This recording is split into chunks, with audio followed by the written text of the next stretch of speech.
Welcome to the Fear and Greed Business News Afternoon Report for Thursday, the 26th of September 2024. I'm Sean Aylmer. Every afternoon, we've got the 5 stories that happened today that you need to know about. Story number 1, the S&P ASX 200 rose at 1% today to 8,204 points, led higher by news that Beijing will implement steps to boost the Chinese economy. That helped the big miners, with Fortescue Metals Group up 3% and BHP and Rio Tinto rising around 2%. As iron ore futures jumped towards $97 a tonne. Consumer discretionary stocks also did well, with Wesfarmers 1.5% higher, while Aristocrat Leisure and JB Hi-Fi both were up 3%. A fall in oil prices hurt Woodside and Santos, and both were among the worst performers of the ASX 200. The big banks were mixed, while REA and WiseTech Global surged.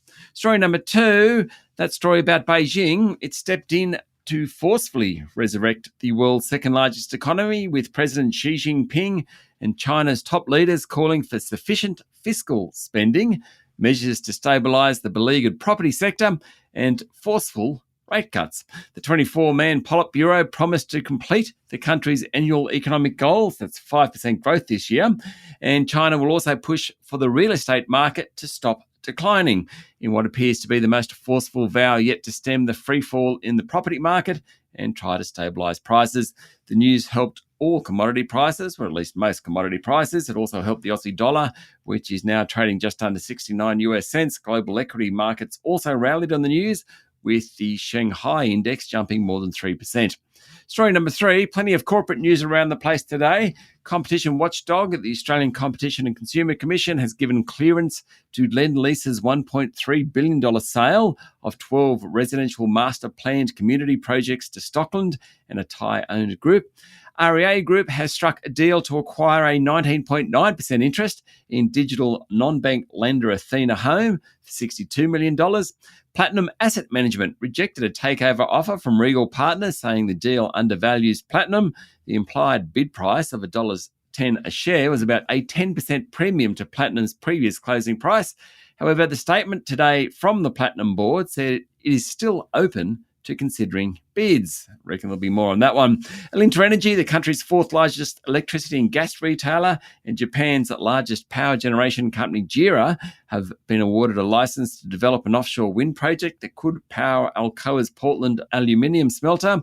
And not quite in the listed space, but interesting all the same, Gold Coast airport owner, Queensland Airports, has been bought by private equity groups Kohlberg Kravis Roberts, KKR, and Skip Capital for about $3 billion. Aussie Super was considered favourite to buy the business, but the US-based groups won out.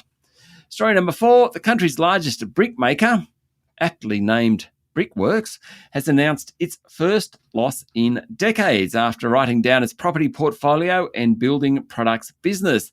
The good news is that underlying profit hit expectations and the dividend paid out was actually higher. Still, Brickworks made a full-year loss of $119 million compared to a $395 million profit the previous year. Brickworks also has investments in other companies, including Washington H. Soul Pattinson.